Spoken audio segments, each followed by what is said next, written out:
Di perbatasan. Ya, di perbatasanlah cinta dan pengabdian sejati diuji. Melalui kisah dokumenter seorang guru muda, Revi Dewi, yang menjalankan pengabdiannya sebagai pengajar di wilayah perbatasan Indonesia-Malaysia. Tepatnya di Pulau Sebatik, Nunukan, Kalimantan Utara. Kita akan menelusuri nilai-nilai ASN berakhlak yang dapat diteladani untuk menjaga kedaulatan negara kita. Namaku Revi Dewi, pengajar muda yang belajar untuk mengabdikan diri untuk negeri. Bukan pilihan yang mudah. Aku harus tinggalkan keluarga, pekerjaan, dan zona nyaman di ibu kota. Menyesal? Tentu tidak. Ini adalah bagian dari mimpiku. Bertemu dengan anak-anak pelosok negeri untuk berbagi literasi. Kisah Guru Revi adalah cerminan sempurna dari berorientasi pelayanan. Ia rela meninggalkan kehidupan di kota untuk memastikan anak-anak di perbatasan mendapatkan pendidikan yang terbaik.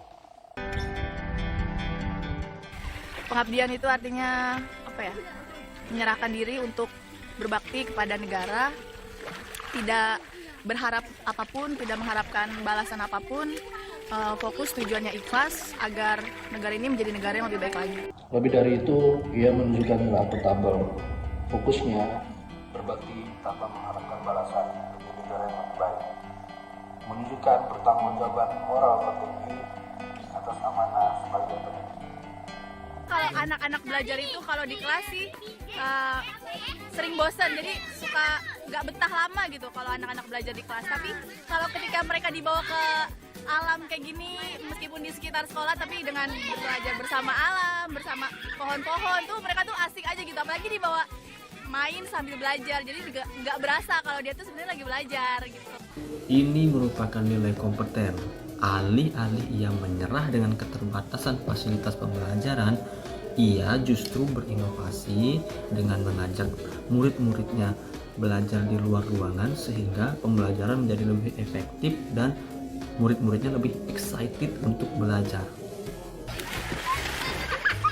Mandi di sungai sama anak-anak yang sebelumnya nggak pernah saya rasain, tapi pas sudah sampai sini, ditugaskan di sini bersama-sama sama anak-anak, nemenin mereka mandi, nemenin mereka belajar, nemenin mereka main, itu semuanya itu memang benar-benar happy banget yang sebelumnya nggak pernah saya rasain sebelumnya. Selain dia berinovasi dalam pembelajaran, ia juga menunjukkan cepatnya dia menyesuaikan diri demi kelancaran tugasnya. Dan dia juga menunjukkan bahwa dia sangat mudah berbaur dengan warga dan juga ia tetap menemani murid-muridnya ketika berkegiatan di sungai. Ini merupakan nilai adaptif. Dengan orang-orang di sini, bentuk-bentuk kesederhanaan, toleransi, kasih sayang, dan kekeluargaan, itu saya sudah merasa cukup sangat bahagia. Meski berbeda keyakinan, mereka sangat menghargai aku sebagai seorang muslim. Kehangatan terasa sekali di tempat ini. Meski jauh dari keluarga, setidaknya mereka hadir memberikan harmonisasi keluarga di sini. Poin yang paling menyentuh dari video ini adalah nilai harmonis. Di tengah perbedaan suku dan perbedaan agama, masyarakat di sana tetap hidup dengan rukun.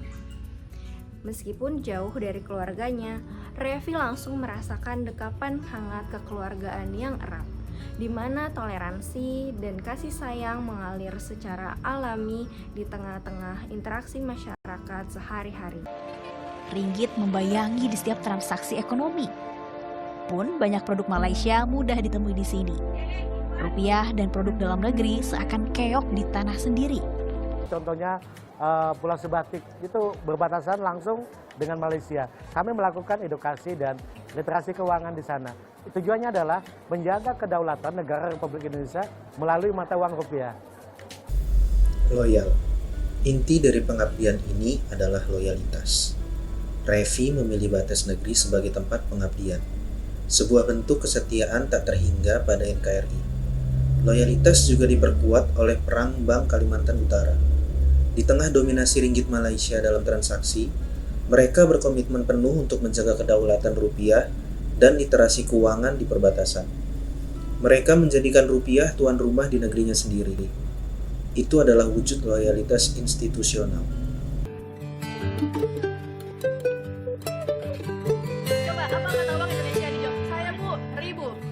4. Saya Bu, Ridwan. Atas kegelisahan tersebut, aku bersama warga menginisiasi edukasi keuangan di desa. Beruntung kami tak sendiri. Ada Bangkal Timtara yang bersedia memberikan sosialisasi keuangan dan perbankan bagi warga perbatasan. Kita adakan kegiatan di luar juga, dan ini kita bekerja sama dengan guru-guru Indonesia Mengajar untuk kegiatan bersama anak-anak. Kunci keberhasilan dalam menyelesaikan masalah di perbatasan adalah kolaboratif. Ibu Revi tidak bekerja sendiri. Ia menggandeng Bangkal Timtara untuk menyelesaikan masalah dominasi mata uang asing. Bahkan, ia juga berkolaborasi dengan guru Indonesia lainnya untuk mengadakan kegiatan sosial di wilayah Malaysia. Ini diperuntukkan untuk anak didiknya yang tinggal di sana. Kolaborasi ini menunjukkan bahwa sinergi antar instansi maupun individu merupakan cara paling efektif untuk menyelesaikan tantangan di daerah 3T. Nilai berakhlak bisa hadir dari siapa saja. Pengabdian tulus memberikan inspirasi. Perbedaan justru menyatukan. Kisah ini teladan nyata bagi kita sebagai ASN. Mari kita jadikan integritas dan pengabdian sebagai warisan terbaik kita. Salam berakhlak.